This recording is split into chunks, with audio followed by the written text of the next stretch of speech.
Hello, my name is Alicia Kanis from St. Mary Ann Co Parish, and I'm here with the daily excerpts number 42, 43, and 44 from the Practice of Humility by Pope Leo XIII. Number 42. Abandon yourself entirely to God in order to follow the dispensations of His loving providence, even as a tender child casts himself without reserve into the arms of his beloved Father. Let God do with you whatsoever He pleases, without disturbing or disquieting yourself about anything that may befall you. With joyfulness, with confidence, and with reverence, accept everything that comes to you from Him. To act otherwise would be to require the goodness of His heart with ingratitude, would be to distrust Him. Humility plunges us infinitely below the infinite being of God, but at the same time, it teaches us that in Him alone is all our strength and every consolation. Number 43. Since it is clear that without God you are not able to do any good whatsoever, and that you would fall at every step and be overcome by the slightest temptation, always acknowledge yourself to be the weak and impotent creature you are, bearing in mind that in all your actions you stand continually in need of the divine assistance.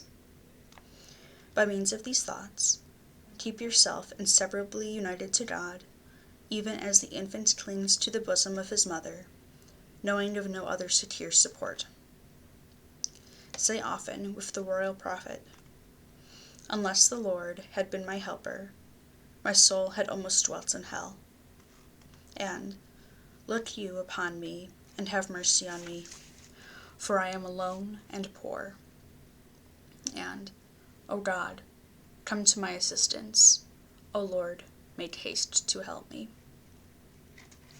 Lastly, cease not to give thanks to the Lord with all the outpouring of your heart. Above all things, thank Him for the protection with which He forestalls and encompasses you. Beg Him constantly to deign to give you those special helps of which you stand in need, and which He alone is able to bestow. And number 44. In the hour of prayer, more especially than at any other time, you should be penetrated with a feeling of shame and confusion and self-abasement, and with a holy awe of the presence of that supreme Majesty to whom you dare appeal. I will speak to the Lord, whereas I am but dust and ashes.